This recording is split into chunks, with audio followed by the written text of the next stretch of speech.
So imagine you break your arm, Right. you go to the hospital, and the doctor puts you in front of an x-ray machine. Right. And there's this very distinct jagged white line right across the bone. The humerus. The doctor points to it, you look at it, and I mean, honestly, there's this undeniable, almost comforting precision to the whole experience. Yeah, because you can actually see the problem. Exactly. You are in pain, obviously, but the source of the pain is entirely visible. It has a name, it has a location, and most importantly, it has a really straightforward mechanical fix. Yeah. We put a cast on it. Yep. We crave that kind of diagnostic clarity, you know, in every aspect of our lives. We just want to be able to point at a scan and say, there is the fracture. That is why I hurt. For sure. But the moment we step away from physical medicine and we move into the realm of our internal lives, specifically like the landscape of our ambitions, our deeply held goals, the things we claim we want to achieve, that x-ray machine just shatters. It completely disappears. The diagnostic clarity vanishes. And so you're left sitting there with this incredibly specific, agonizing pain and absolutely no visible fracture to explain it. And, you know, that absence of a visible fracture is exactly what makes this kind of psychological or ambitious paralysis so incredibly difficult to bear. Right. Because you are staring at a completely healthy-looking life from the outside. But internally, you're experiencing the profound ache of unfulfilled potential. Yes. That specific ache. And that's our mission today. We are drawing on some really brilliant analytical work from the Learning English podcast, where they unpack the philosophy of author Stephen Pressfield. Right. And the core phenomenon we are examining in this deep dive is the chasm between the life you are living right now and the unlived life within you.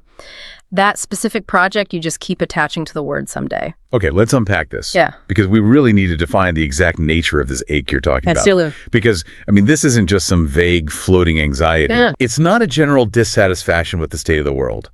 We are talking about, like, the book you have completely outlined in your head chapter by chapter for the last 3 years. Well, yeah. We are talking about the business plan that is fully formed. You know the market cap, you know the product, you even have the domain name registered. You're paying $12 a year for that domain. Exactly. Or it's the career pivot you research obsessively at 2 a.m. Yeah. You can see this someday project with such high resolution that the distance between you and it actually causes a visceral pain. Yeah. And society has a very convenient, universally accepted term for the failure to cross that distance. Society calls it laziness. Which is the first and honestly the most damaging misdiagnosis we can make. Right. The source material is adamant about establishing a hard boundary here. This paralysis we are discussing, it has absolutely nothing to do with laziness. Nothing. Laziness is characterized by comfort. A truly lazy person who is sitting on the couch watching television instead of working is in a state of alignment. They are perfectly happy there. Exactly. They want to be doing nothing, and they are doing nothing. Their internal state matches their external reality perfectly. There is zero friction. Right. But the person suffering from the phenomenon we are exploring today, they are sitting on that exact same couch, also not doing the work, but they are in absolute agony. I mean, their mind is a war zone. They are burning massive amounts of mental and emotional energy just sitting there. Like they are completely exhausted by the friction between what they are doing and what they know they are supposed to be doing. Yes. So if we remove the label of laziness, if we acknowledge that this person is actually trapped in a high friction state of paralysis, we have to look at the stories they tell themselves to cope with that pain. Because nature abhors a vacuum. Right. And the human mind abhors an unexplained failure. Oh, so true. So the sources identify 2 very distinct, highly destructive narratives that we construct to explain our inaction to ourselves. Yeah, and the first one is the guilt narrative. Oh, this one is brutal. It really is. When you reject the label of laziness, but you still can't produce the work, your mind often turns inward with this intense hostility. You begin to frame your inaction as a profound moral failing. Right, like a character flaw. Exactly. You tell yourself that you are a coward, that you lack discipline, that you are fundamentally broken, or, and this is a big one, that you are a fraud. The imposter syndrome kicks in hard. Oh, totally. You engage in this brutal self-flagellation. You start cataloging every single time you've quit, every time you've hit snooze, every time you've abandoned a project, and you use it as evidence in court to convict yourself of being inherently flawed. And the tragic irony of the guilt narrative is that it actually feels productive. Yes. When you are sitting on the couch tearing yourself to shreds psychologically, you feel like you are at least doing something. Where you're holding yourself accountable. Exactly. You are holding yourself accountable. Yeah. You're punishing the bad behavior, but the punishment consumes the exact same reservoir of energy that you needed to actually start the project in the first place. It's a massive energy drain. You exhaust yourself with guilt, which basically guarantees you won't have the stamina to do the work, which then just generates more guilt.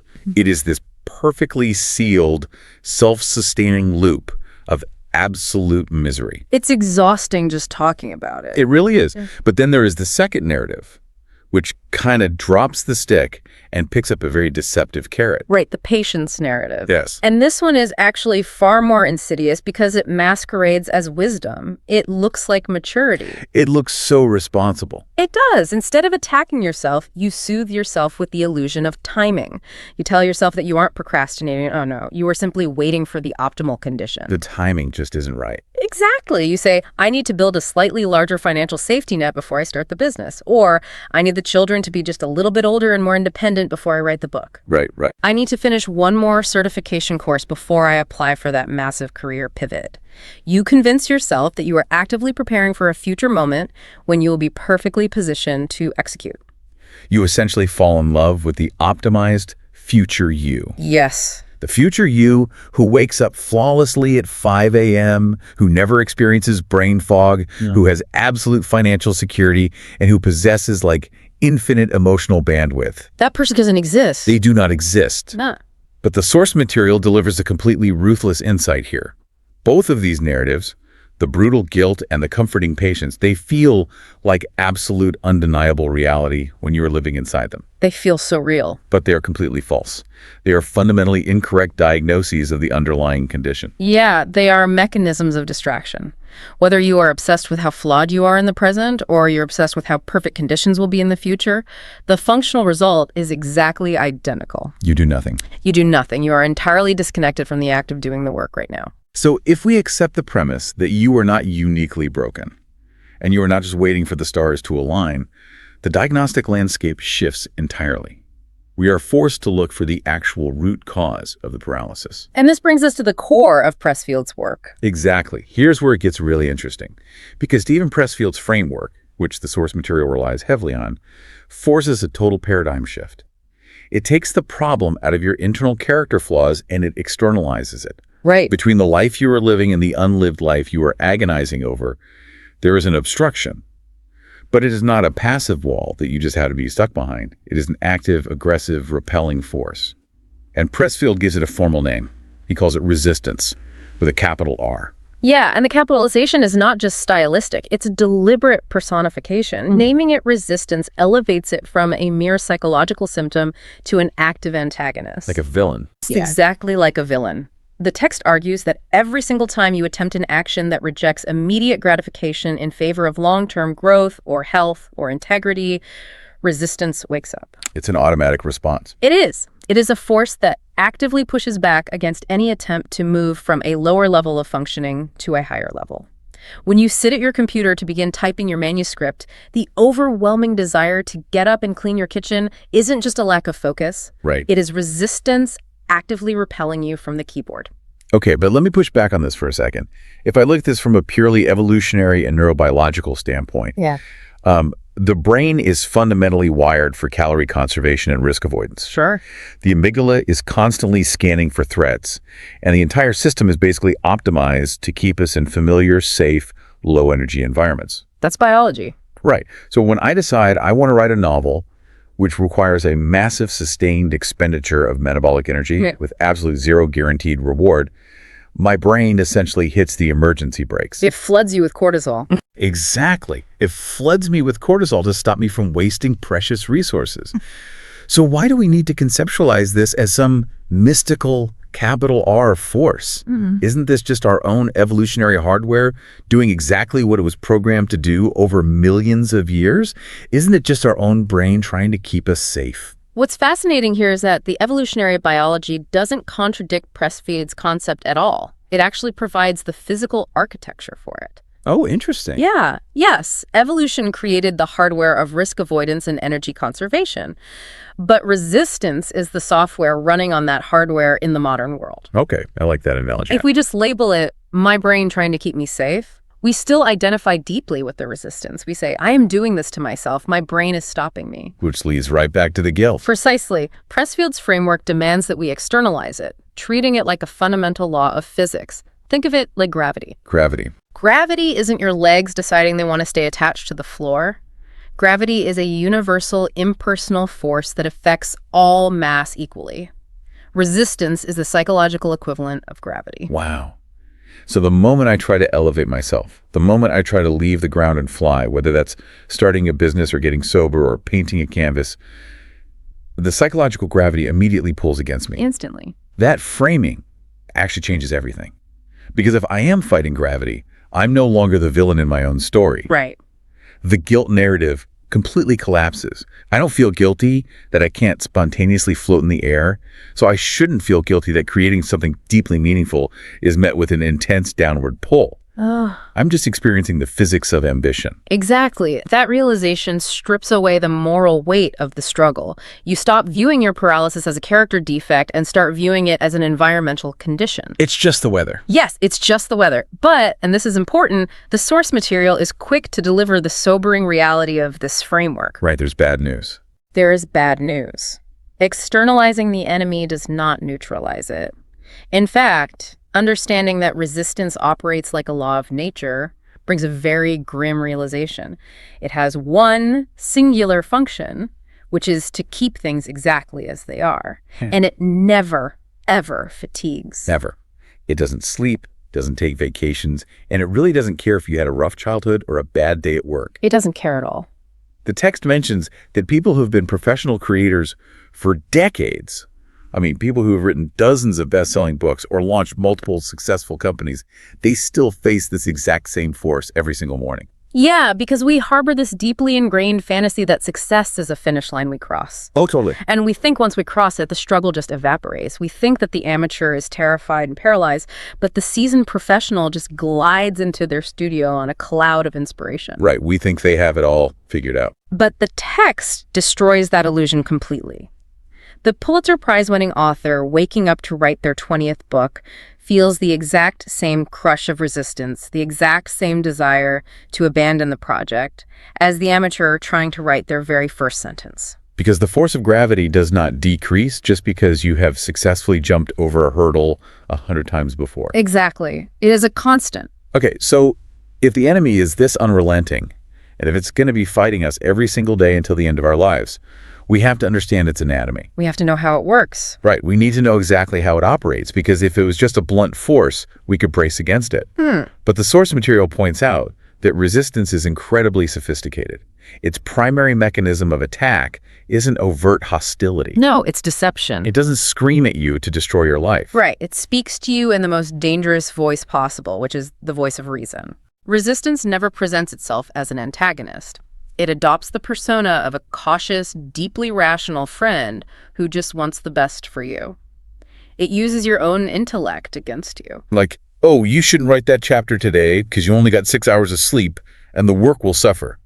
You really should rest so you can bring your best self to the desk tomorrow. It's the responsible thing to do. Exactly. Or you really shouldn't launch that marketing campaign yet because the macroeconomic climate is a bit unstable and it would be much more prudent to wait until Q3. And when you hear those rationalizations, your internal response is this feeling of immense maturity. You feel so smart. You do. You genuinely believe you are acting responsibly. You are exercising caution. You are gathering data. You are being strategic. You don't realize that you have just been completely manipulated by resistance wearing the mask of prudence. That is so scary. It is. So to help deconstruct this deception, the source material categorizes the nature of resistance into what we can think of as the 3 I's: invisible, internal, and insidious. Let's break those down because they are crucial. The first I is invisible. You do not see the gears of resistance turning in real time. You don't feel a physical hand pushing you away from your desk. You only experience the temporal aftermath. Right. Like you sit down with your coffee at 9 a.m. fully intending to finalize the business plan. At 9:02 a.m., you remember an email that needs a quick reply. Just a quick one. Just a quick reply. At 9:15 a.m., you decide to quickly check the news to ensure you are informed, because an entrepreneur needs to be informed. Naturally.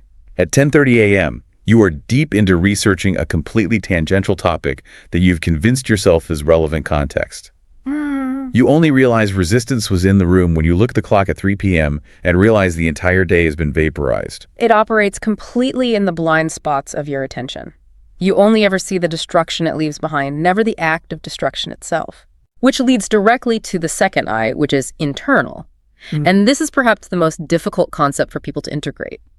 Because we are desperate to attribute our failure to our external circumstances. We want to blame anything else. Anything. We want to blame the economy, our bosses, our lack of funding, or the fact that there are only 24 hours in a day. It's the ultimate defense mechanism, right?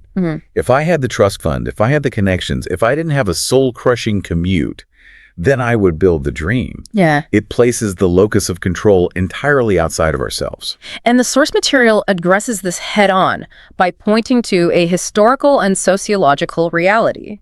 Individuals completely stripped of resources, operating in the most oppressive, impoverished, and time-starved conditions imaginable, have managed to produce world-shifting art, literature, and innovation. Oh, absolutely. Conversely, there are countless individuals endowed with limitless trust funds, boundless free time, and elite networks who have produced absolutely nothing of value their entire lives. If external circumstances were the true barrier to creation, output would map perfectly to resources. The person with the most time and money would always produce the most art. But we know empirically that this is false. The battle is, and always has been, entirely internal. Which perfectly sets up the third eyes, insidious. It adapts its strategy based on your specific vulnerabilities. If you are someone who prides yourself on being highly educated, resistance won't tell you to watch television. No, it knows you're too smart for that. Right. It will tell you to go get another master's degree before you start your company. It weaponizes your own values against you. It agrees completely with your ultimate goal, but it violently opposes the execution of that goal today. And this insidious nature is coupled with a trait we discussed earlier. Yep. It is completely impersonal. Here's where it gets really interesting, actually. Yeah. Resistance does not care about you as an individual. It doesn't know your name. It doesn't care about the specific details of the novel you are trying to write. And it doesn't harbor a specific vendetta against your bakery.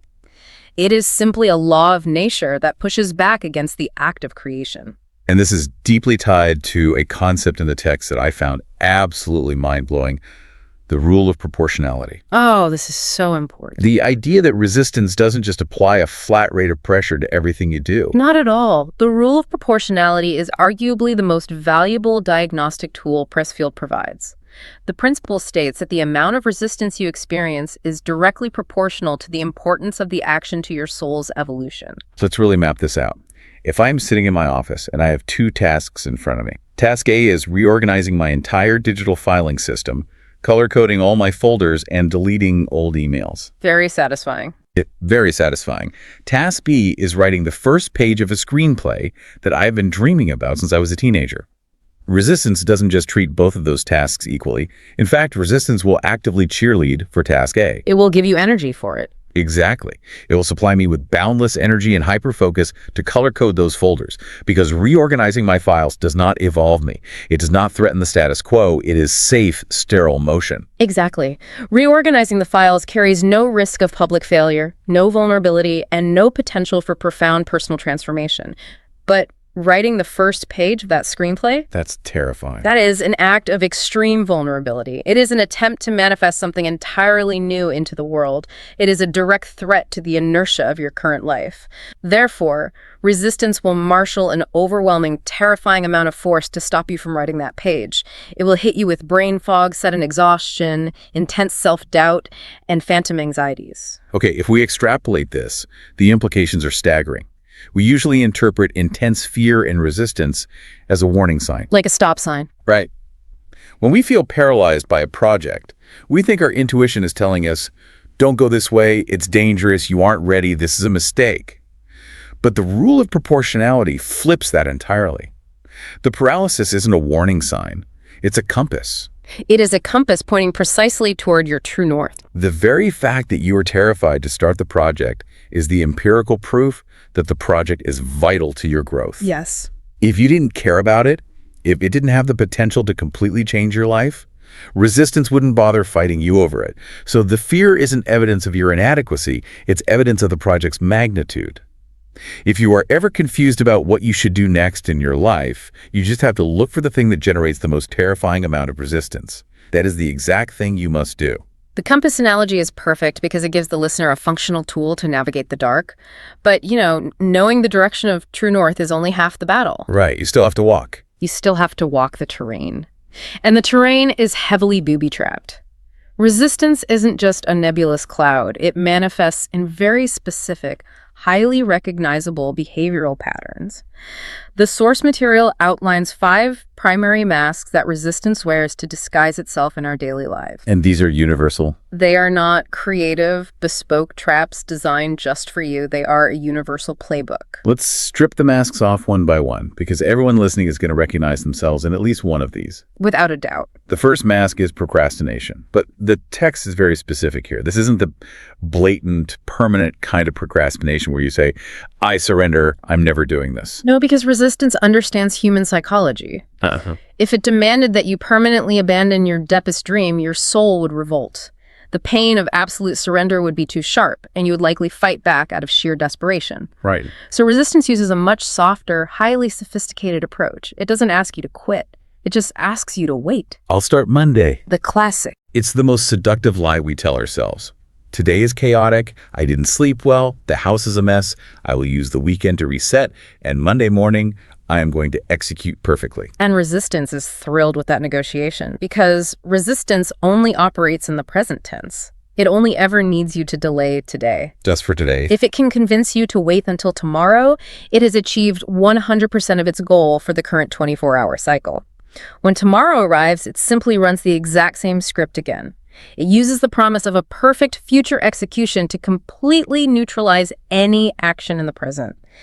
And a lifetime of, I'll start tomorrow, is mathematically indistinguishable from, I never started. Wow. It's the dopamine hit of making a commitment without the caloric burn of actually doing the work. Yeah. You feel good because you decided to start Monday, but you haven't actually moved an inch. Exactly. Which brings us to the second mask, and I think this is the one that traps the most intelligent, ambitious people. Preparation. Preparation is lethal because it successfully cloaks cowardice in the costume of extreme discipline. It is the ultimate counterfeit of progress. Let's dissect the costume of discipline. Say you want to pivot into software engineering. You don't just start writing terrible code and try and build an app. No, of course not. No, you research the best programming languages. You buy 5 highly rated textbooks. You enroll in an expensive online boot camp. You spend 3 weeks setting up the perfect dual monitor workstation and optimizing your coding environment. You listen to podcasts by senior developers every time you drive. You are drowning in the theoretical ecosystem of the work. To yourself and to your peers, you appear to be the most dedicated, serious student of the craft imaginable. You're constantly busy, constantly learning. You feel like you're working. But you haven't actually deployed a single piece of software to the public. You haven't faced the compiler telling you your code is broken. You haven't faced a user telling you your app is useless. Preparation is a closed, perfectly safe loop. You get the identity of being a coder or a writer or an entrepreneur without ever subjecting yourself to the terrifying, uncontrollable variables of the real world. You are sweating on a treadmill and convinced you are climbing a mountain. That's a great way to put it. Because reading a book about real estate investing carries 0 financial risk. Yeah. Making a lowball offer on a duplex carries a massive amount of risk, rejection, and potential failure. Resistance will allow you to read real estate books for 10 consecutive years because it knows that infinite preparation is just a highly respectable form of hiding. Which is inextricably linked to the third mask. Perfectionism. We culturally celebrate perfection. I believe you. In job interviews, people cite it as their greatest weakness because they secretly believe it demonstrates their high standards and elite taste. The source material violently deconstructs this myth. Perfectionism has nothing to do with high standards. It is a psychological defense mechanism against the vulnerability of starting. It's a rigged game. If I decide that my first YouTube video has to have the lighting, pacing, and editorial polish of a creator who has been doing this full-time for 8 years, I have engineered a scenario where I cannot possibly succeed. By setting an impossible standard for the initial output, the perfectionist guarantees that the work will never see the light of day. Because the reality of the creative process is that the beginning is always chaotic, inefficient, and aesthetically offensive. To start something new is to be a beginner, and to be a beginner is to produce bad work. The perfectionist equates producing bad work with being a fundamentally bad or inadequate person. Resistance uses this fragile ego construct to completely paralyze them. It whispers, if you can't do it perfectly, it's better not to do it at all, so people don't find out you're a fraud.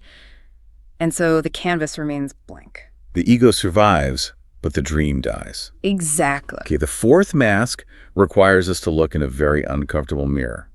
Victimhood. Victimhood is the total abdication of personal agency. It is the practice of cataloging all of the external forces that are aligned against you and using them as the definitive explanation for your lack of output. And the danger here, and this is where people get really defensive, is that the circumstances the victim cites are usually 100% factually accurate. They aren't making it up. Right. I am not imagining my 60-hour work week. I am not imagining the fact that I have 2 toddlers who don't sleep through the night. I am not imagining that I don't have seed capital, whereas my competitor has a rich uncle who wrote them a check. These are not illusions. They are hard, concrete realities. And that is exactly why the mask is so impenetrable. The circumstances are real, but the psychological trap is how you use those circumstances. The moment you accept those real limiting factors as the reason you cannot do the work, you have handed resistance the keys to your life. You have declared yourself powerless. You have said, until the external world reorganizes itself to be perfectly accommodating to my needs, I am exempt from the responsibility of my own ambition. And the tragic reality is that the world will never organize itself to accommodate your ambition. Never. There will always be a lack of time, a lack of money, or a lack of support. If you require ideal conditions to operate, you will wait in the harbor until the ship rots. It's so true. Which brings us to the fifth and most elusive mask of all. Drama. Drama is the sudden, chaotic emergence of life crises precisely at the moment you finally commit to doing the work. I really need to drill down into this one because it borders on the mystical and can sound incredibly insensitive. It can, yeah. The text suggests that right when you block out time to start the business, your car breaks down or your partner starts a massive argument or you suddenly develop a mysterious health issue. But a blown transmission is a mechanical failure. A screaming argument with a spouse is a real relational crisis. How do we differentiate between the unavoidable, chaotic friction of human existence and resistance, supposedly manufacturing drama? Because telling someone who is dealing with a legitimate crisis that it's just their resistance acting up is incredibly dismissive. If we connect this to the bigger picture, we are not suggesting that resistance possesses magical powers to slash your tires or hack your bank account. We are talking about the allocation of your energy and the opportunistic magnification of friction. Magnification, okay. Life is a constant stream of minor inconveniences and frictions. But when you are on the precipice of a major breakthrough, resistance acts as a magnifying glass. It takes a routine disagreement with a spouse and inflates it into a relationship-ending existential crisis that requires a week of emotional processing. It takes a minor financial hiccup and spins it into a looming bankruptcy narrative. Ah, I see. It hijacks your attention. It creates a scenario where you feel morally and practically justified in abandoning the work. You say to yourself, I can't possibly sit down and write this chapter when my entire relationship is falling apart. Or I can't focus on this business plan when I need to figure out how to pay for this unexpected car repair. Exactly. The drama becomes the perfect, socially acceptable alibi. No one will judge you for pausing your novel to deal with a family crisis. They'll actually validate you for it. Right. Resistance knows this. It leverages the chaos to completely drain the energetic reservoir you would finally manage to fill for the work. And when the drama inevitably subsides 2 weeks later, the momentum for the project is completely dead, and you are back to square one. So when we look at this entire lineup, procrastination, preparation, perfectionism, victimhood, drama, the common denominator is profound. In the exact moment they are occurring, none of them feel like self-sabotage. They all feel completely logically justified. They offer what the source text brilliantly terms reasonable-sounding delay. It is never a malicious demand to destroy your life. It is a gentle, heavily reasoned suggestion to wait until the weather clears. But reasonable-sounding delay, compounded day after day over the course of decades, eventually equals never. It is the quiet, highly rational death of a dream. That is a chilling summary. But the text doesn't stop there, because everything we've just discussed assumes the person is struggling to start right, that they are blocked, distracted, or waiting. But what about the person who is working furiously? Yes. The person who works 60 hours a week, who is exhausted and highly respected, but who still feels that exact same specific ache of unfulfilled potential we discussed in the intro. This introduces a concept that I found to be the most revelatory part of the entire deep dive, the shadow career. The shadow career is Resistance's absolute masterpiece. It is the ultimate psychological compromise. The text defines it as building a life and a vocation that orbits your true calling without ever actually touching it. Right. It allows you to satiate the craving for the dream just enough to survive, while completely avoiding the terrifying vulnerability of actually doing the work. The illusion of proximity. Let's paint a really vivid picture of this because it's a trap so many brilliant people fall into. Yeah. Let's say your deepest, most terrifying calling is to be a novelist. Deep in your marrow that you're supposed to write original fiction. But you're terrified. But the resistance to facing the blank page, the fear of discovering you might not be talented, is utterly paralyzing. So your intellect creates a compromise. You don't become an accountant because that would be too far from the dream and your soul would ache too much. Instead, you get a PhD in literature. You become a professor. You spend your days analyzing the sentence structure of the great novelists.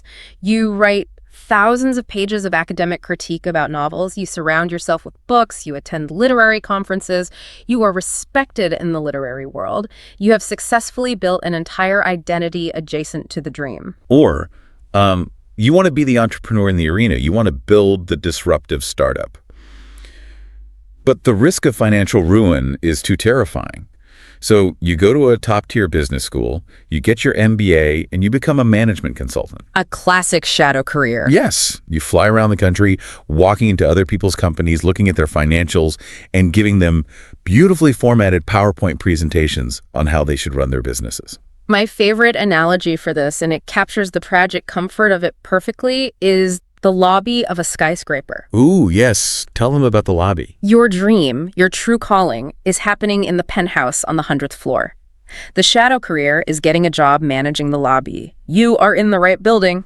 You wear a suit, you know the architects, you greet the CEOs as they walk in, you understand the culture of the building intimately, you feel a profound sense of belonging.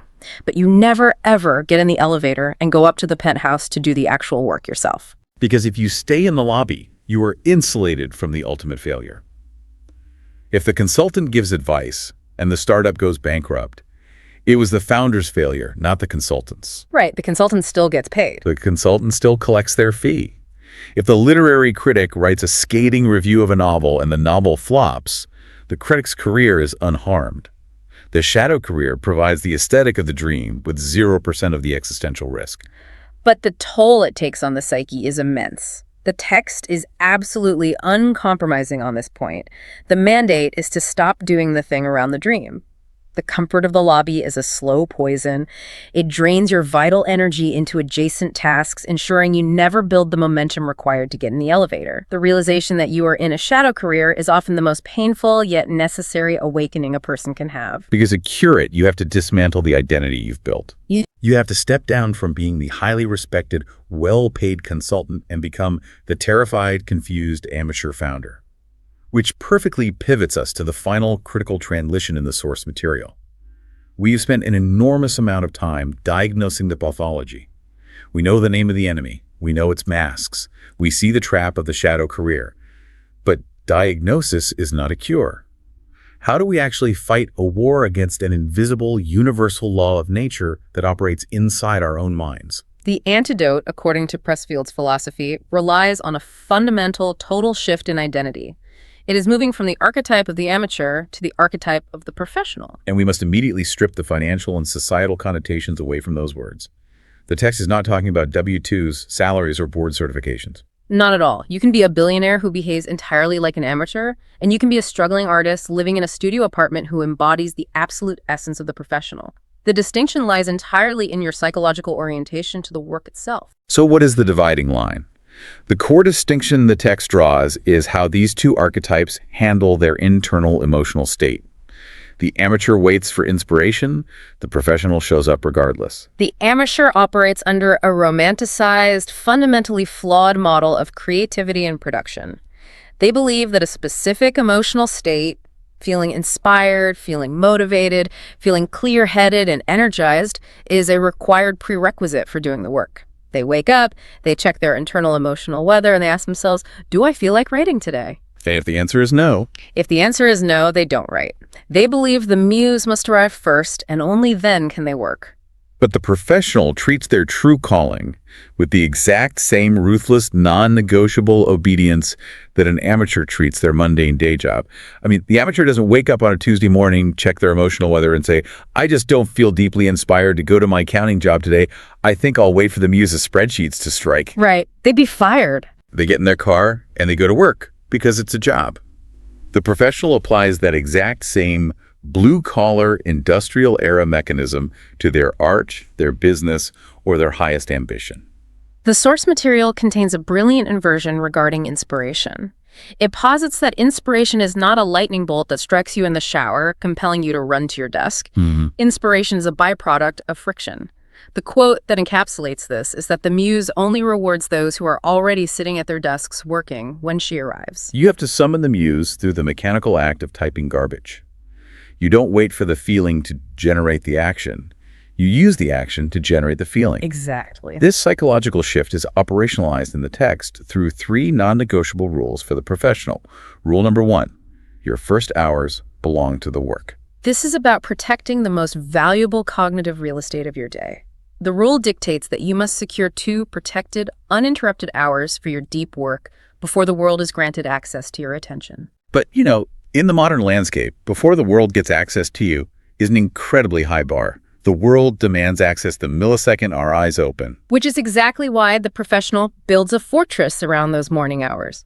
From a purely neurobiological standpoint, when you first wake up, you are emerging from a hypnopompic state.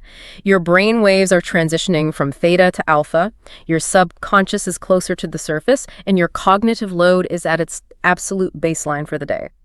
Crucially, your ego and your internal resistance haven't fully booted up yet. They're still asleep. Right. If you immediately open your phone, check your email, or read the news, you instantly flood your prefrontal cortex with the agendas, emergencies, and anxieties of other people. You have given away the prime energetic peak of your day. The professional pays themselves first. The phone stays in another room. The internet router is unplugged. You sit in the quiet and you do the work before you even remember all the reasons why you shouldn't. It's claiming absolute sovereignty over your own mind for the first 120 minutes of the day. Okay, rule number 2, which serves as the ultimate violent antidote to perfectionism. You must accept that the early work will be bad. It's not just that it might be bad, you must actively embrace the necessity of it being bad.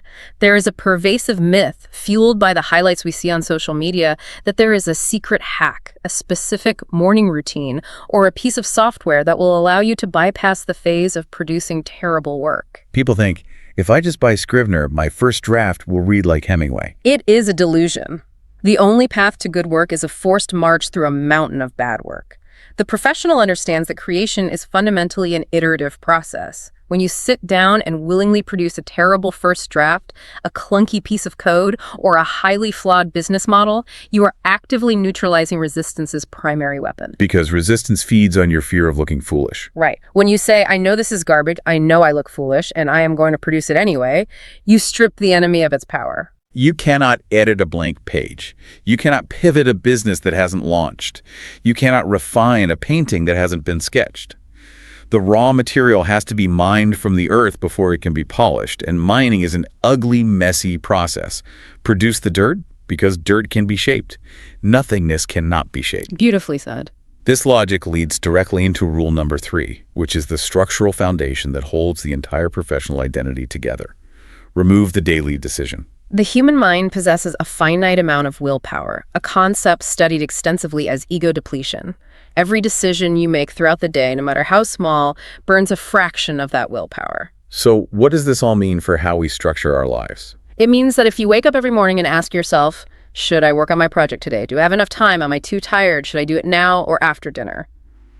Kila, you are forcing your brain to litigate the importance of your dream every single day. You are opening a doorway, a negotiation table in your mind. And who is waiting right outside that doorway ready to negotiate? Resistance. dressed to the costume of reason, armed with a perfectly logical PowerPoint presentation on why today is a terrible day to do the work. Precisely. A locked, non-negotiable routine removes that doorway completely. The professional does not decide whether or not to write at 8 a.m. They simply write at a.m. because the decision was made 5 years ago. Wow. The routine carries a heavy burden of discipline, allowing the mind to use its limited energy entirely on the creative act itself. You take the ego, the emotional weather, and the negotiation completely out of the equation. It becomes pure mechanics. You sit, you execute. It is the automation of discipline. And as we begin to wrap up this incredibly deep dive, the source material delivers a final, sobering reality check. An absolute truth about the nature of time that cuts through every excuse we have discussed today. Time is the ultimate uncaring constant. The text states it with brutal clarity. 5 years from now, you will be 5 years older. That is the only absolute certainty in this entire equation. Time is not pausing while you manage your manufactured drama. Time is not waiting in the lobby while you hide in your shadow career. Time is not holding its breath while you read your 12th book on how to start a podcast. The clock is relentlessly, ruthlessly ticking. The only variable you have any control over is what you choose to build inside that window of time. When that 5-year mark arrives, you will step off the train at a destination. You will either arrive holding a completed manuscript, running a functional business, living a transformed life, or you will arrive with the exact same agonizing ache of unfulfilled potential, just 5 years heavier and 5 years more exhausted. So to everyone listening to us right now, sitting with that specific ache we defined at the very beginning of this hour, you now have the diagnostic clarity you didn't have before. You know the exact name of the invisible force pushing against you. It is resistance. You know it will be sitting at the edge of your bed tomorrow morning, whispering the most reasonable, logical-sounding excuses you have ever heard to hit snooze and delay your dream just one more day. The only response, the only cure, is to adopt the cold mechanics of the professional. Show up anyway. Start badly. Start scared. Produce the garbage. This raises an important question, though, a final perspective I want the listener to deeply consider as we close. We have spent this entire hour dissecting the fear of starting, the fear of failing, the fear of producing bad work, and the fear of looking foolish. But if we invert the paradigm entirely, what if resistance is actually weaponizing your fear of success? The fear of success. That sounds counterintuitive. Why would we be terrified of getting exactly what we want? Because of what success demands you sacrifice.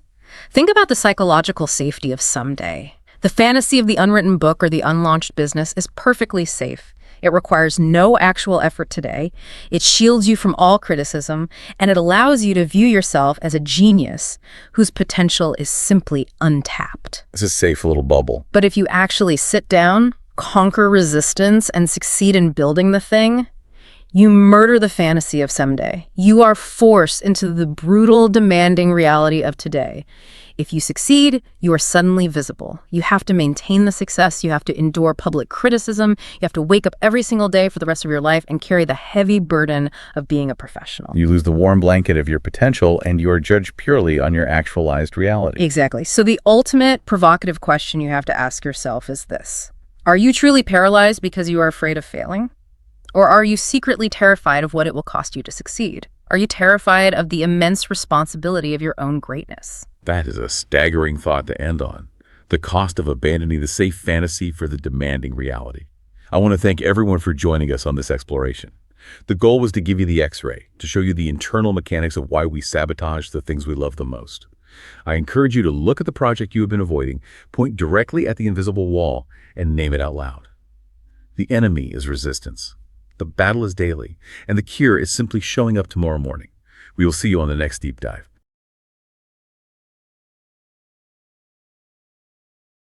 Have you ever noticed that the more important a project is to your life, the harder it is to actually start? Oh, absolutely. It's like a universal rule. Right. Like we all have this specific, I guess you'd call it a someday project. Yeah, the thing you're always talking about doing eventually. Exactly. Maybe you're, prepping for a massive pivot in your career. You're sitting on this idea for a novel or trying to finally launch that business you've been obsessing over for years. And it's never a vague dream either. No. It's not fuzzy at all. You can see it so clearly in your mind's eye that sometimes it physically hurts to look at it because looking at it just highlights this glaring fact that you aren't actually doing it. It's the gap between where you are and where you know you could be. Yes, that gap. So today, We are pulling from the foundational, honestly, kind of legendary work of author Stephen Pressfield to decode this invisible force that is actively keeping you stuck. And I think it's important to clarify right up front, our mission for this deep dive isn't to give you some like generic hustle harder motivational speech. Right. Please no. We don't need more of that. Exactly. We are going to map out the actual biological and psychological mechanics of human potential. We're going to identify the enemy by name and give you the exact framework to defeat it. Because it really is an enemy. Yeah. I like to think of that concept of the unlived life like wearing an incredibly itchy sweater. An itchy sweater. Okay, I like that. Yeah, like you can't ignore it. It's constantly irritating your skin. It's right there every single time you move. But for some completely inexplicable reason, you just refuse to take it off. You just sit there and suffer. Right.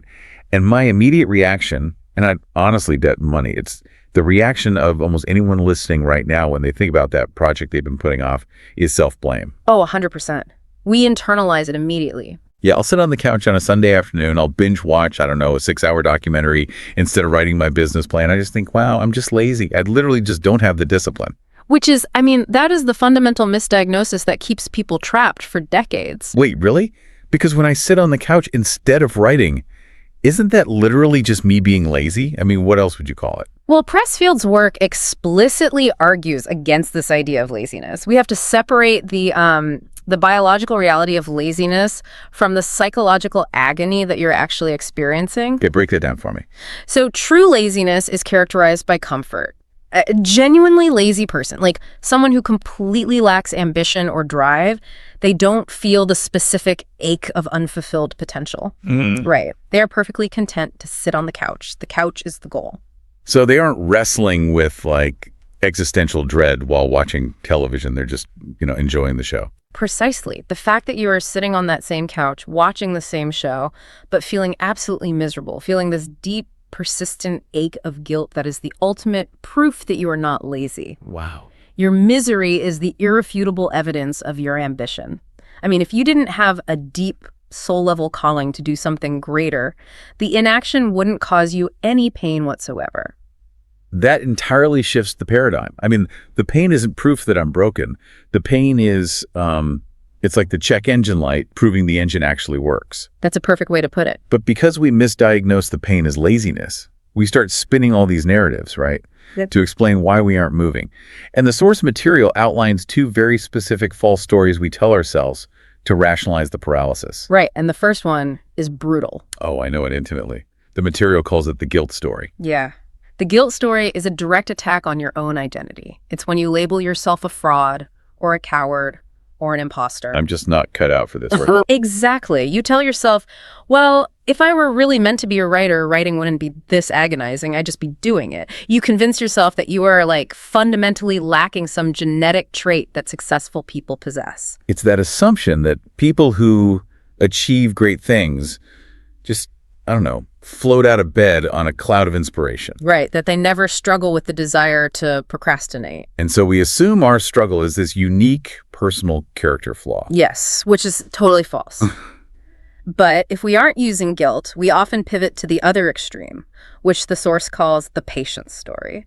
And honestly, this one is arguably more dangerous. More dangerous than calling yourself a fraud. How? Because it doesn't feel like avoidance, it feels like maturity. Oh, man. The patience story is an absolute masterpiece of self-deception. It's where you convince yourself that you aren't hiding, you are simply being, strategic. I'm just waiting for the right time. Yes. You decide to wait until the kids are out of diapers, or until interest rates drop, or until you've saved another $10,000. The genius of the patience story is that it mimics the exact language of responsibility. That is so true. You tell your friends, like, yeah, I'm waiting for the market to stabilize before I launch, and they all nod and say, oh, wow, that's so smart. Very prudent. Exactly. You get social validation for your procrastination. You're getting rewarded for hiding. But Pressfield reveals that both of these narratives, the guilt story and the patience story, are completely fabricated. The failure to act isn't a character flaw, and it definitely isn't a matter of poor timing. So what is it? It is the result of an external, universal, and highly predictable force. And when you stop viewing your inaction as a personal failing and start viewing it as a structural law of nature, everything changes. And this is where we really need to name the enemy. Pressfield capitalizes it in the text. He gives it a title, and he treats it with the respect of, like, a lethal adversary. He calls it resistance, with a capital R. Yeah, it is a repelling force that is literally baked into the human condition. And to understand why it exists, we have to look just briefly at the biological and psychological mechanics of the mind. Okay, let's do it. So the human brain, specifically the ego, is basically an evolutionary survival machine. Its primary directive is to keep you safe. And biologically speaking, safe translates to maintaining the status quo. Right, because the status quo hasn't killed you yet. Exactly. Any change, even a massively positive change like starting a successful business or writing a book or even getting physically fit, it requires venturing into the unknown. And to the primitive parts of our brain, the unknown equals a high probability of death. Right. So the brain manufactures friction to keep us exactly where we are. It's a defense mechanism that has completely outlived its usefulness. So that friction, that's resistance. That is resistance. Its single solitary job in the universe is to prevent you from evolving. It exists to stop you from moving from a lower level of consciousness to a higher level. It wants to kill your calling. That's intense. It is. And Pressfield defines the anatomy of this force through a very specific set of characteristics, starting with the fact that it is entirely invisible. Invisible. Yeah. It's like dark matter. We can't actually see resistance in a microscope. We can't capture it in a jar, but we know it exists because we can observe its gravitational pull on our schedules. Yes. We see the absolute destruction it leaves in its wake. Like you look up and it's suddenly December, and that manuscript you promised yourself you'd finish by the summer hasn't been touched since February. And you never see it operating in real time. That's the crazy part. You don't see a literal monster blocking the doorway to your home office. You just suddenly feel this profound, heavy urge to go, I don't know, empty the dishwasher instead of sitting at your desk. Or organize your spice rack alphabetically. Right. And the second characteristic is that resistance is strictly internal. Which really shatters the illusion that our environments are the primary problem. Complete. Like a computer virus, right? Yeah. It's coming from inside the hard drive. It's not the noisy neighbors. It's not the state of the economy. It's not your demanding boss. If you look at the historical and sociological data, it proves this. I mean, if circumstances dictated success, only the wealthy and well-connected would ever produce great art or disruptive businesses. Right. But we routinely see individuals with zero resources, massive systemic disadvantages, and chaotic environments build empires or write masterpieces. And conversely, we see individuals with trust funds, infinite free time, and every conceivable advantage build absolutely nothing. Because the variable is not external circumstance. Exactly. The variable is how the individual manages the internal virus of resistance. That makes total sense. And that leads directly into what I think is honestly the most terrifying characteristic. Resistance is insidious. Oh, it's so sneaky. It doesn't sound like a cartoon villain telling you to fail. It sounds exactly like you. Yes. It uses your own voice, your own logic, and your own deeply held values to build an airtight argument against doing your work. It totally weaponizes your rationality. Think about it. If resistance appeared as a demon with pitchforks and said, I am here to destroy your dreams, you would fight back. You'd go to war. Right. So instead, it appears as a completely reasonable thought in your own head. It says, you know, you slept terribly last night. If you try to write this code today, it's going to be full of bugs. The responsible thing to do is rest and tackle it fresh tomorrow. Oh my gosh, it uses the disguise of self-care. Yes. That is brilliant and awful. You should do some yoga instead of writing. It's devastatingly effective. But there is a silver lining in the source material, a kind of diagnostic tool that Pressfield calls the law of proportionality. And I have to say, when I read this, it felt like someone had literally handed me a decoder ring for my own anxiety. It's a huge aha moment for a lot of people. Break down the law of proportionality for us. Okay, so the law of proportionality states that the level of resistance you experience is directly proportional to the importance of the project to your soul's evolution. Okay, wait, say that again? The more important a project is to your true calling, the more resistance you will feel toward it. Resistance doesn't waste its energy on trivial things. Right.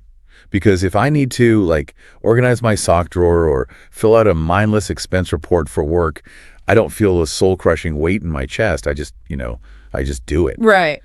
But the second I sit down to outline that documentary I've always wanted to shoot, it feels like I'm trying to walk through wet concrete. Exactly, because the expense report doesn't threaten the ego's status quo. The documentary does. Uh, The documentary represents growth, vulnerability, and a potential transformation of your actual identity. So resistance goes to DEFCON 1. It brings out the heavy artillery. so for you listening to this right now, this means we have to completely flip our relationship with fear and paralysis. Yes, 180 degrees. If you are terrified of starting a project, if the resistance feels absolutely insurmountable, that isn't a sign that you should quit. It's not a sign that you don't have what it takes.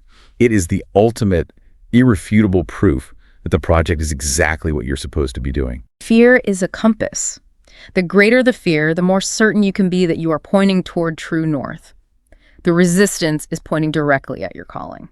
I love that. Fear is a compass. But, I mean, understanding that doesn't necessarily make the fight any less exhausting, right? No, it doesn't. The source points out that this is an impersonal war, but it's a relentless one. I think it's really easy to look at prolific creators like authors who publish a book every single year, or directors who constantly ship films and assume they just figured out how to prominently kill resistance. Oh, that's a huge myth. Pressfield makes it abundantly clear. Resistance never sleeps. It never goes away. Ever. Ever. Pressfield himself, after publishing highly successful, culturally defining books, openly admits that he wakes up every single morning terrified to look at the blank page. That's wild. The text mentions Henry Fonda, too, one of the greatest actors of the 20th century. He was famous for literally throwing up before every single stage performance, even when he was 75 years old and had been acting for decades. Wait, really? Yeah. At 75? Yes. The fear didn't leave him. He just outgrew its ability to stop him from walking out on stage. Exactly. The only difference between the amateur and the professional is that the professional stops waiting for the fear to dissipate before they take action. Which means we really need to understand exactly how this invisible force manifests in our daily lives. Because since it can't physically restrain you, it has to rely entirely on deception. Right. It's a trickster. Pressfield identifies a series of specific masks that resistance wears to trick us into voluntary paralysis. And what's wild to me is how repetitive these tricks are. Resistance isn't particularly creative. It uses the exact same playbook on a graphic designer in Tokyo today as it used on, like, a poet in ancient Greece. Human nature doesn't change. So let's dig into the first and probably most common disguise. Sophisticated procrastination. Okay, yes. We have to distinguish this from unsophisticated procrastination, which is obvious and carries immediate guilt. Right. Unsophisticated is playing video games for 4 hours when you should be studying. Exactly. You know it's a waste of time. You feel bad about it. Sophisticated procrastination is much more dangerous because it masquerades as necessary prerequisite work. Oh, I do this all the time. Yeah. I absolutely cannot start writing my thesis until I completely reorganize my entire digital filing system. I need a clean environment for a clean mind. Yes, I have to color code my folders. You feel productive, but you aren't actually producing the work. The insidious nature of this mask is that resistance only ever aims for a short-term victory. Resistance doesn't need you to say, I am never going to write my thesis. It just needs you to say, I am not going to read my thesis today. Just today. Because if it can win today, it knows it can use the exact same sophisticated argument to win tomorrow. And that leads right into a mask that completely fooled me for years. Infinite preparation. Oh, this is a big one. Because practically speaking, if I want to, let's say, switch careers and become a software engineer, I obviously need to learn how to code. I need to buy the books, take the boot camps, study the material. But Pressfield warns that preparation is one of resistance's favorite hiding places. It becomes resistance the exact moment preparation ceases to be a stepping stone and becomes a destination. How so? Well, research triggers a release of dopamine in your brain. You read a biography of a great founder, you buy a new domain name for your startup, you create this incredibly complex, color-coded schedule in Notion. Oh man, the new domain name hit. Right, and your brain rewards you with the exact same chemical hit of satisfaction as if you had actually done the work. Wow. So you feel like you're in the arena, but you're actually just sitting in the stands reading the rule book. Yes. And resistance is perfectly happy to let you read the rule book for the next 40 years. It doesn't care how much you know about your dream. It only cares that you never touch the canvas or write the code or launch the product. Infinite preparation is motion disguised as action. Motion disguised as action. That hurts to hear. And, you know, when you finally force yourself to transition from preparation to action, resistance immediately throws up the next mask, which is perfectionism. The trap of impossible standards. Right. Perfectionism is perhaps the most socially acceptable form of self-sabotage. If you set the standard that your very first attempt must be absolutely flawless, you guarantee paralysis. Because the physical mechanism of starting anything new requires producing something bad. A first draft is inherently flawed. A first prototype is clumsy. I see this constantly with people wanting to start a podcast or a YouTube channel. They refuse to publish anything because the lighting isn't cinematic or they stumble over their words, so they just sit on gigabytes of footage for years. It's tragic. But practically speaking, there is a real risk, right? Like if you launch a business and the product is terrible, you could legitimately damage your reputation. So how does the source reconcile the need for quality with the demand to bypass perfectionism? By recognizing that quality is the result of iteration, not initial conception. Okay, expand on that. Perfectionism demands that the quality exists before the iteration. Resistance uses perfectionism to label the necessary, messy process of beginning as a failure. The professional knows that the bad first draft isn't a failure. It is literally the raw material required to eventually sculpt a masterpiece. Right. You cannot edit a blank page. Exactly. Perfectionism ensures the page remains blank. It's like demanding to be at the summit without actually climbing the mountain. Perfectly said. And when perfectionism fails to stop us, resistance gets nasty. It pivots to victimhood. This is where we weaponize our own very real circumstances against ourselves. I don't have the capital. I wasn't born into the right network. I have too many family obligations. The algorithm is biased against my content. And the brutal reality here is that some of those things might be entirely factually accurate. You might actually be broke. You might genuinely lack connections. But Pressfield's argument isn't about whether your obstacles are real. It's about what you choose to do with them. Exactly. The danger of the victimhood mask isn't the presence of the obstacle, it's the surrender of your agency.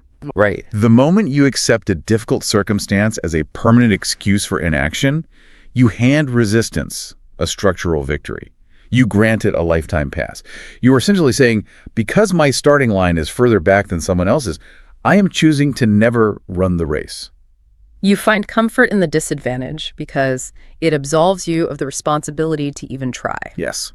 And if you refuse to play the victim, resistance will pull its final, most chaotic trick, which is drama. Oh, the drama. The sudden, completely inexplicable explosion of life crises right when you decide to get to work. The timing is uncanny, isn't it? You clear your weekend, you tell everyone you're going off the grid, you sit down at the desk, and suddenly your car transmission explodes, a friend drags you into a massive emotional conflict, or an urgent but ultimately meaningless crisis erupts at your day job. Neurologically, this makes perfect sense. Dealing with a crisis floods the brain with adrenaline and cortisol. You feel incredibly important. You are putting out fires. You are saving the day. It feels so justified. But while you are addicted to the chaos of managing the drama, your unlived life remains untouched. Yeah. Resistance creates or magnifies drama because it hijacks your focus. It forces you to spend your energetic capital on maintaining your current life rather than building your future one. So we have all these daily skirmishes, right? Yeah. The procrastination, the perfectionism, the drama. But Pressfield zooms out to reveal a trap so profound, so devastating, that it operates on a macro level. Yes, this is the big one. It's not just a trick to ruin a Tuesday. It's a deception designed to consume an entire human life.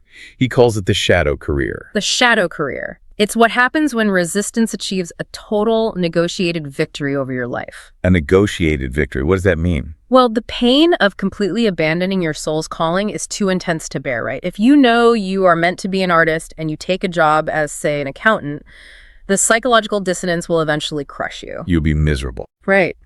So resistance offers a compromise. It allows you to build a career that orbits your dream, maintaining proximity to the fire without ever risking getting burned. Orbiting the dream. It's like the travel agent metaphor. Exactly. You desperately want to travel the world, but you are secretly terrified of flying and terrified of the unknown. So you take a job as a travel agent. You spend all day looking at maps, booking flights for other people, studying exotic destinations. You get the dopamine hit of being involved in travel, but you never actually have to board an airplane. Pressfield gives devastatingly specific examples of this. Take the person whose true calling is to write the great American novel, but they are terrified of the blank page. So what do? They get an MFA, they become a professor of literature, they spend 40 years analyzing the sentence structure of Faulkner and Hemingway, and they build a massive library. They are deeply, deeply embedded in the world of books. But they never write their own. Never write their own. Oh, man. It's the perpetual startup consultant who builds immaculate financial models and risk assessments for other people's companies, but never actually assumes the risk of registering their own LLC. The ego creates the shadow career as a psychological pacifier. It blunts the ache of the unlived life. Because you are close to the work, you can trick yourself into believing you are participating in the work. You feel like you're in the industry, I'm in the mix, but you're really just in the stands holding a clipboard, watching the players take the actual hits. Exactly. So for you listening, this requires a ruthless self-audit. You have to ask yourself, what am I doing about my dream instead of doing my dream? Are you orbiting? It's a painful question. It is, because breaking out of a shadow career requires the terrifying realization that proximity is not participation. You have to step onto the field. Which brings us to the core pivot of this entire framework. Yes, let's pivot. We have spent all this time mapping the enemy's tactics, diagnosing the disease, exposing the deceptions. Now we have to move to the antidote. How do you actually mount an offensive against a force this pervasive? Pressfield argues that the antidote isn't a hack. It's not a new time management app or a bullet journal. It is a fundamental shift in your psychological identity. Yeah. You must transition from being an amateur to being a professional. And we need to clarify this immediately. Professional in this context has absolutely nothing to do with whether you are getting paid. Nothing at all. It has nothing to do with credentials, tax brackets, or job titles. Turning pro is an internal stance. It is how you orient yourself toward your calling. So what's the difference? The defining difference between the amateur and the professional boils down to one brutal reality. The amateur waits. The professional shows up. The amateur waits. They wait for inspiration. They believe that art or brilliant business ideas require some, mystical state of readiness. Right. They wait until they feel like working, until the environment is perfect, until the muse descends and blesses them with motivation. And because they wait for motivation to precede action, they spend 90% of their lives paralyzed. Exactly. The professional approaches their soul's calling with the exact same blue-collar, non-negotiable grit that a bricklayer applies to a wall. I love that visual. Think about how you treat your day job. You don't wake up on a rainy Tuesday morning, check your emotional state, and ask, does my spirit feel called to commute to the office today? No, you'd be fired in a week.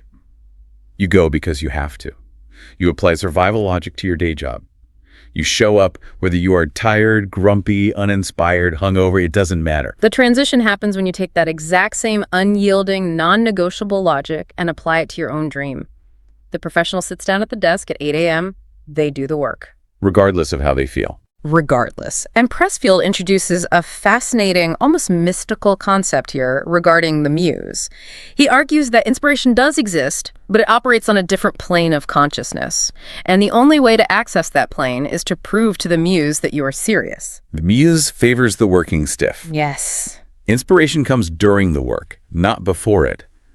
It's like the universe is testing your commitment. If you sit at the keyboard and type terrible, clunky sentences for an hour, eventually the ego gets bored, the resistance fatigues, and the slipstream opens up. That is exactly how it works mechanically. And to achieve this, the source lays out a highly actionable 3-step framework for turning pro in your daily life. It's simple, but it is not easy. Let's hear it. Step 1. Step 1, protect your time. Specifically, you must carve out a block of time that belongs exclusively to the work, and ideally, from what the source says, it should be the first part of your day before the world gets its hooks into you. If you wake up and the first thing you do is check your email, look at the news, or scroll social media, you have already lost the battle for the day. You have surrendered the freshest, most energetic state of your brain to reacting to other people's agendas. Email is literally just a database of other people's problems. That's all it is. You must pay yourself first. This means ruthless boundaries. Phone in another room. No internet browser open if you don't need it. 2 hours where the rest of the world just does not exist. Yes, and once you are in that protected time, you hit step 2. Do the work badly. We touched on this with perfectionism, but it really needs to be codified as a rule. The professional fundamentally rejects the old adage, if you can't do it well, don't do it at all. That phrase was invented by resistance. It's the concept of the vomit draft.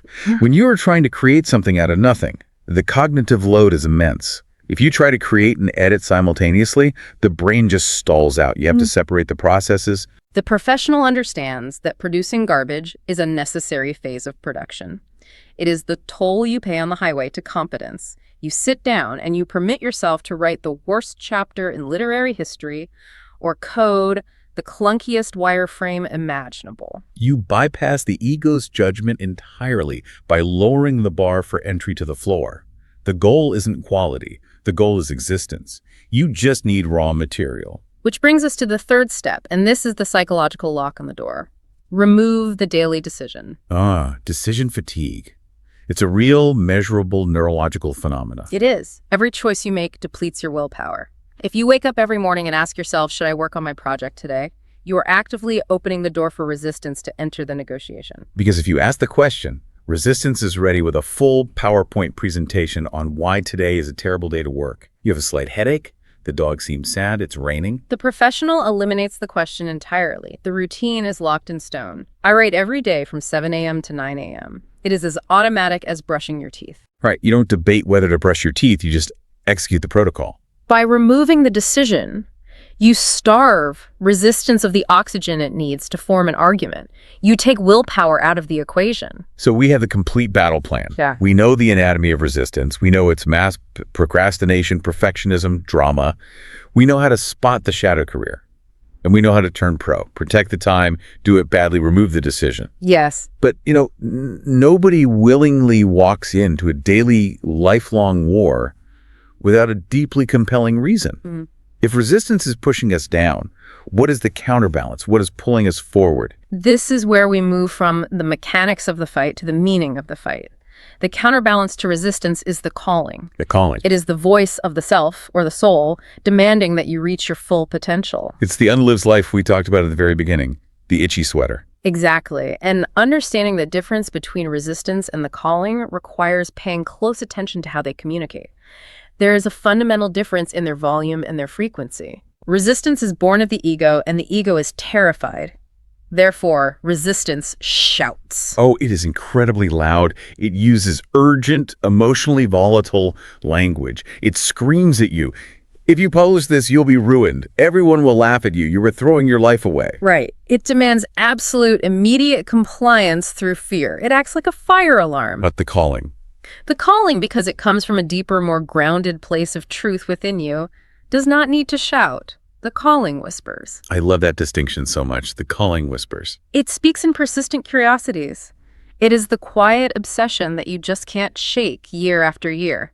It's the gentle what if that floats into your mind when you're driving in silence. It's that strange, unexplainable magnetic pull toward a subject or an art form. Yes. And most importantly, it is the profound sense of flow and rightness you feel in those fleeting moments when you actually manage to do the work. So the real battleground isn't some cinematic climax where you slay the dragon of resistance once and for all, because the dragon is immortal. Right, there is no final battle. The real battleground is microscopic. It happens in the quiet of a Tuesday morning. It is the simple, incredibly difficult micro decision to acknowledge the shout, feel the fear, and then choose to listen to the whisper anyway. Every single time you sit at the desk despite the shout, you are casting a vote for the person you are becoming.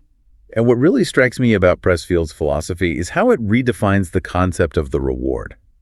When we start out, we are usually driven by the desire for external validation. We want the bestseller list, we want the $1 million valuation, the applause. We think that is the prize for beating resistance. But those are merely byproducts. They are out of your control and ultimately fleeting. The true reward, as the source makes emphatically clear, is the work itself. The work is the reward. The reward is the time you spend in actual lived alignment with your soul. It is the hours where you are not hiding. And beyond that, the reward is the profound structural transformation of your own character. It's the person you become in the crucible of fighting resistance every single day. And to be clear, the person you become isn't suddenly fearless. Not at all. Courage isn't the absence of fear. It is taking action in the presence of fear. The person you become is simply someone whose commitment to the whisper has grown stronger than their biological reaction to the shout. You build the capacity to act alongside the fear. You become a professional. Which brings us to the final, most sobering truth in the source material. It's the ultimate grounding mechanism to snap us out of our patient stories and our sophisticated procrastination. It's about the unforgiving, objective nature of time. It is a brutal but necessary reality check. Pressfield states an absolute certainty. 5 years from now, you'll be 5 years older. That is the only guarantee in life. Time is passing regardless of what you do. Time is not waiting for you to feel ready. Time is not pausing while you manage your drama or wait for the economy to improve. Time does not care about your resistance. Wow. 5 years will pass whether you answer the calling and do the work badly, or whether you stay perfectly safe, perfectly hidden in your shadow career, dreaming about someday. And the quality of your beginning is completely irrelevant to the passage of that time. Completely irrelevant. The sheer, undeniable fact that you begin is the only metric that matters. So for you listening to this deep dive right now, the call to action is to stop asking the wrong questions. Stop asking, how do I permanently cure my fear? Or when will the conditions be perfect? Instead, shift your focus entirely and ask yourself this one vital question. What is my unlived life asking of me today? It is not asking for a flawless masterpiece. It is not asking you to conquer your industry by sunset. It only requires you to sit down, face the blank page, and listen to the whisper. Show up. Do the work. That is the entire game. We want to leave you with a final provocative thought to carry with you when this audio ends. I want you to mentally scan your past. Think back to a single specific moment, maybe it was 10 years ago, maybe it was yesterday, when you successfully pushed through massive resistance. We all have at least one. Right. A time when the excuses were loud, the fear was paralyzing, but you took the action anyway and accomplished something difficult. I want you to remember what that breakthrough actually felt like in your physical body. The sensation of it. The sudden lightness in your chest, the rush of relief, the profound pride of alignment. Bottle that somatic memory. Use that physical sensation of the itchy sweater finally being taken off as your irrefutable proof that you are entirely capable of winning the war again tomorrow morning. You've defeated it before. You know how to win. Keep that memory close. The desk is waiting for you. We'll see you on the next deep dive.